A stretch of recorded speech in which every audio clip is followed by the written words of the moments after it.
Hello guys, welcome to my channel Somesh Gupta Education Mantra. I hope you all are good and you are enjoying your studies and enhancing your knowledge as well. Hello guys, I am Somesh Gupta. Today I am going to discuss another article which comes under the fourth fundamental right to freedom of religion. धर्म की स्वतंत्रता के अंतर्गत ये अनुच्छेद आएंगे जो अभी मैं आपसे डिस्कस करूँगा। तो धर्म की स्वतंत्रता, right to freedom of religion के अंदर article 25, article 26, article 27 and article 28 आते हैं। मतलब अनुच्छेद 25, 26, 27 और 28 आते हैं इसके अंतर्गत, right to freedom of religion के अंतर्गत। अब वन बाय वन हम लोग एक एक करके सारे आर्टिकल्स को डिस्कस करेंगे। तो पहले शुरू करते हैं आर्टिकल 25 से। आर्टिकल 25 क्या कहता है देखते हैं। आर्टिकल 25 क्या कहता है? Freedom of conscience and the right freely to profess, practice and propagate religion. Propagate religion इसका मतलब क्या है समझिए। देखिए, अंतःकरण, व्यवसाय और प्रचार करने की स्वतंत्रता देता है आर्टिकल 25 हर एक व्यक्ति को। इसमें क्या कहा गया है, इसी के अंतर्गत कुछ चीज़ें कही गई वो हम लोग डिस्कस करेंगे। क्या कहा गया है देखते हैं। देखिए, इसमें कहा गया धार्मिक प्रचार करने की स्वतंत्रता प्रदान की गई है। मतलब कोई भी अपने धर्म का प्रचार फ्रीली कर सकता है, उसको इस चीज़ की स्वतंत्रता प्रदान की गई है। दूसरा इसमें पॉइंट ये है कि इसमें कहा गया है कि धर्म से जुड़े सामाजिक कल्याण और सामाजिक सुधार करने की स्वतंत्रता है भाई। ठीक है, धर्म से जुड़े जो भी सामाजिक कल्याणकारी कोई कार्य हो या समाज के सुधार के लिए कोई धार्मिक चीज़ें हों तो उसकी स्वतंत्रता है। वो कोई भी व्यक्ति अपने धर्म के अकॉर्डिंग उसको प्रैक्टिस कर सकता है, वो कर सकता है। इसकी आज़ादी आपको आर्टिकल 25 प्रदान करता है। इसके बाद आता है कि इसमें व्यवसाय, अपने धार्मिक व्यवसाय की स्वतंत्रता प्रदान करता है। मैंने अभी बताया क्या कहता है।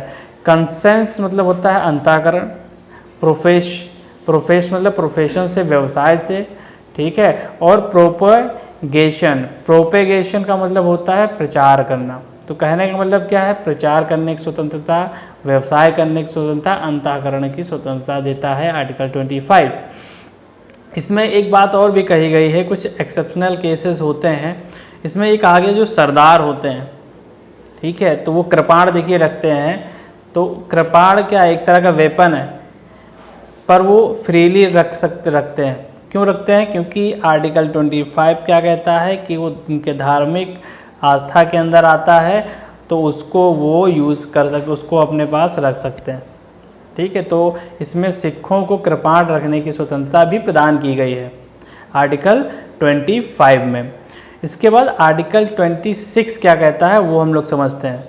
देखिए, आर्टिकल 26 कहता है freedom to manage religious affairs. Manage religious affairs, इसमें क्या कहा गया है कि भाई कोई भी व्यक्ति जो है धार्मिक मामलों का प्रबंधन कर सकता है, उसकी स्वतंत्रता है। तो किस तरह से कर सकता है वो सारी चीज़ें समझते हैं। देखिए, to stabilize and maintain institution for religious and charitable purpose.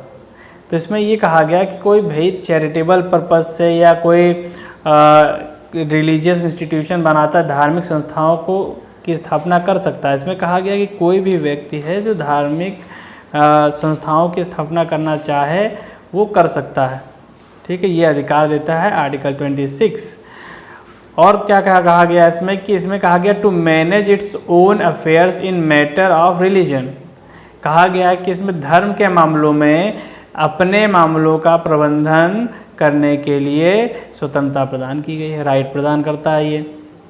और क्या कहा गया कि कोई चल या अचल धार्मिक संपत्ति पर अधिकार प्रदान करता है। जैसे कि मान लीजिए कि किसी व्यक्ति की क्या हो, चल या अचल संपत्ति हो, उसका अधिकार प्रदान करता है।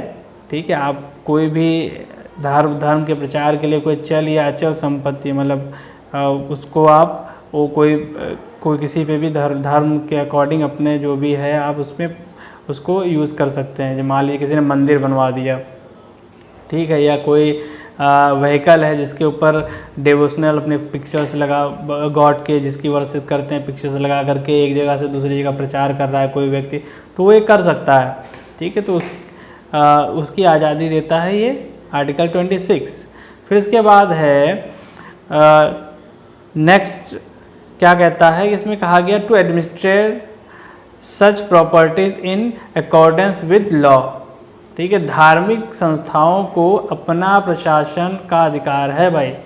सपोज करिए, देखिए बहुत सारे मंदिर, मस्जिद और चर्च और ये आपके गुरुद्वारे होते हैं, वहाँ का उनका खुद का एक प्रशासन होता है, एडमिनिस्ट्रेशन होता है, जो उस पर्टिकुलर संस्था या उस पर्टिकुलर प्लेस को जिसमें लोग वर्शिप के लिए जाते हैं उसको वो एडमिनिस्ट्रेट करता है। देखिए गुरुद्वारे में जो सारी चीज़ें होती हैं, लंगर से लेकर के सारी चीज़ें कौन मैनेज करता है? वो वहीं जो उस जगह का जो एडमिनिस्ट्रेटर है, ठीक है, प्रशासन है, जो तो वही करता है। मंदिरों में देखी जाइए आप, पूर्णागिरि हो गया आपका, वैष्णो देवी हो गया, बद्रीनाथ, केदारनाथ, ठीक है, सोमनाथ, इस तरह से बहुत सारे मंदिर जहाँ का सबका अपना एक प्रशासन होता है जो उस जगह की सारी व्यवस्था को मेंटेन करता है, मैनेज करता है। तो यहाँ पे अधिकार दिया गया है कि भाई धार्मिक संस्थाओं को अपना प्रशासन बनाने का अधिकार है, वो अपना बना सकते हैं। ठीक, तो ये आपका नेक्स्ट पॉइंट था। इसके बाद आपका अगला आर्टिकल है आर्टिकल 27। तो आर्टिकल 27 क्या कहता है वो समझ लेते हैं। इसमें कहा गया freedom as to payment of taxes for promotion of any particular religion.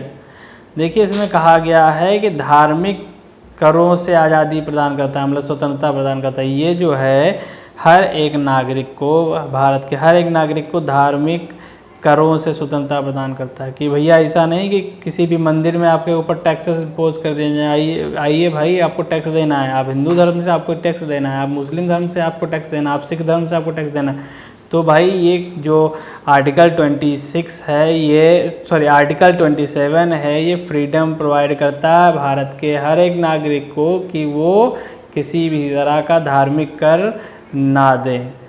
ठीक है, और वो अपनी स्वेच्छा से अगर कोई ऑफ़र करता है वो अलग चीज़ होती है।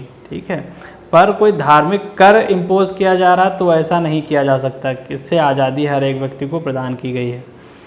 ठीक है, इसमें ये भी कहा गया है राज्य जो होते हैं, क्या कहा गया है, राज्य जो होते हैं किसी एक धर्म को बढ़ावा नहीं देंगे। ऐसा नहीं कि जो राज्य का मतलब यहाँ पे गवर्नमेंट से, तो कोई भी गवर्नमेंट, किसी स्टेट हो या यूनियन गवर्नमेंट हो या कोई भी गवर्नमेंट हो, किसी भी गवर्नमेंट के पास में ये अधिकार नहीं है कि वो किसी भी एक धर्म को लेकर के चलें और उसी का बढ़ावा दें। ठीक है, आज के टाइम पे आप देख रहे हैं बहुत सारी चीज़ें ऐसी हो रही हैं, लेकिन ये आपका अधिकार है। अगर कोई ऐसा करता है तो आप इसके अगेंस्ट जा सकते हैं।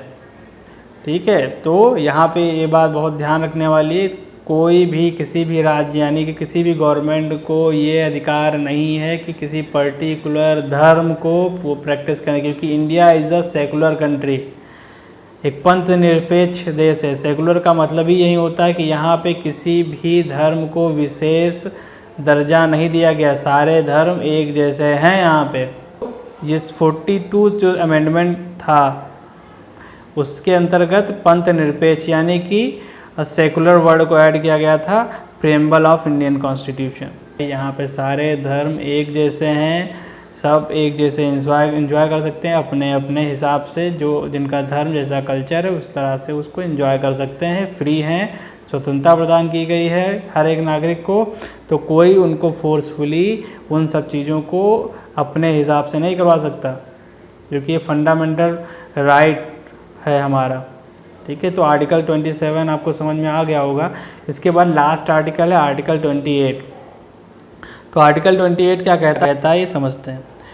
कहता है freedom as to attendance at religious instruction और religious worship in certain educational institutions. देखिए इसमें कहा गया है कि सरकारी संस्थाएं बहुत सारी होती हैं, मतलब स्टेट। ठीक है, इसमें कहा गया राज्य जो हैं, राज्य में क्या होगा, धार्मिक शिक्षा नहीं दी जाएगी। राज्य कोई स्पेशल धार्मिक शिक्षा प्रदान नहीं करेगा। राज्य का मतलब यहाँ पे सरकार है। तो यहाँ पे आर्टिकल 28 कहता है, क्या कहा गया, सरकारी संस्थाओं में धार्मिक शिक्षा नहीं दी जाएगी। ऐसे समझिए, जो भी गवर्नमेंटल प्लेसेस हैं, इंस्टीट्यूशंस हैं, सरकारी इंस्टीट्यूशंस हैं, वहाँ पे किसी भी व्यक्ति को धार्मिक या किसी भी ग्रुप को कोई धर्म की शिक्षा नहीं दी जाएगी, क्योंकि हमारा संविधान इसके अगेंस्ट है। संविधान हमारा जो है सेकुलर कॉन्स्टिट्यूशन है, तो वो किसी भी तरह इस तरह के वर्क में, इस तरह के काम को पूरी तरह से अवॉइड करता है। और क्योंकि सेकुलर होने के नाते कि भारत का हर एक व्यक्ति को ये ज़रूरत है कि भाई हर एक व्यक्ति को ये काम करना ज़रूरी है कि सरकारें जो हैं हमारे भारत में वो धार्मिक शिक्षा नहीं प्रदान कर सकती, क्योंकि ये हमारा देश सेकुलर देश है। इसी के साथ हमने आर्टिकल 25, 26, 27, 28 समझा, और ये आपका 4th fundamental right to freedom of religion complete होता है। मतलब धर्म का अधिकार, धर्म जो प्रदान किया गया है तो वो कंप्लीट होता है। उम्मीद करता हूँ इस वीडियो से आपको सारी जानकारी जो मैंने दी है उससे आपको चीज़ें समझ में आई होंगी। Please support my channel, like, share and subscribe. इसी के साथ थैंक यू, धन्यवाद। जय हिंद, जय भारत।